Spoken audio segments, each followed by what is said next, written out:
Un premier outil, c'est l'enquête. Ça, c'est vraiment un outil en or.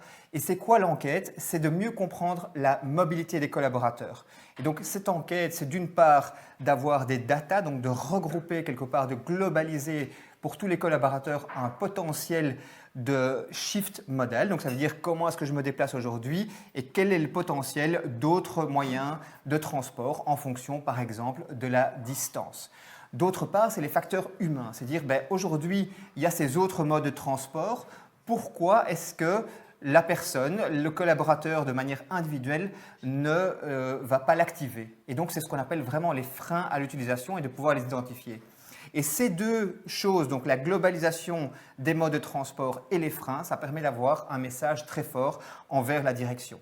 Alors, de notre expérience, qu'est-ce qui fonctionne vraiment bien? C'est de combiner des questions globales et des besoins individuels. Donc des questions globales, ça permet vraiment d'avoir une vue globale sur l'entreprise, donc de sortir quelque part de quelques cas ou de quelques cas vécus et de pouvoir globaliser pour se dire, tiens, qu'est-ce que pour l'ensemble de l'entreprise, où est-ce qu'on va pouvoir mettre notre énergie? Et d'autre part, c'est les besoins individuels qui vont donner une granularité à qu'est-ce qui ne fonctionne pas? Pourquoi est-ce que les personnes n'adoptent pas une nouvelle mobilité?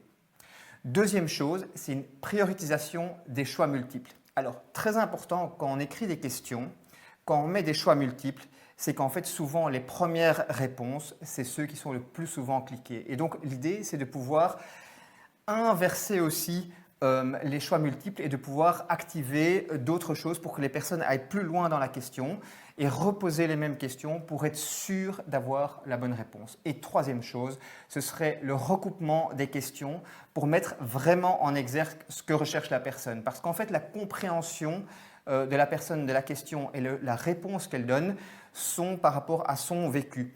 Quand on repose la question, on peut s'assurer vraiment de bien comprendre ce que la personne essaye de dire sur sa mobilité, sur ses freins.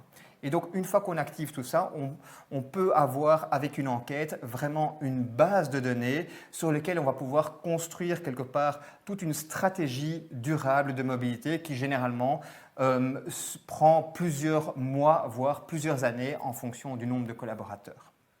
Next Mobility accélère la mobilité consciente. C'est quoi la mobilité consciente? C'est une mobilité réfléchie.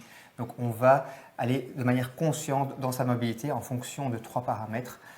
D'une part, le temps, d'autre part, le confort et trois, les valeurs personnelles qui peuvent être l'impact sur l'environnement ou la santé.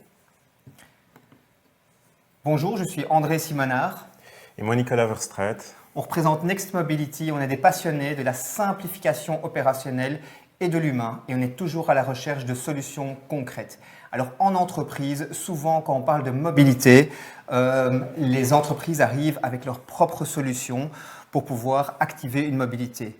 Ou bien ils arrivent avec une stratégie. Eh bien, l'entreprise, généralement, elle est perdue parce qu'elle n'a pas du tout d'activation structurée de cette mobilité, elle n'a pas du tout l'activation opérationnelle et l'humain est complètement oublié et c'est là qu'on va apporter nos propres solutions.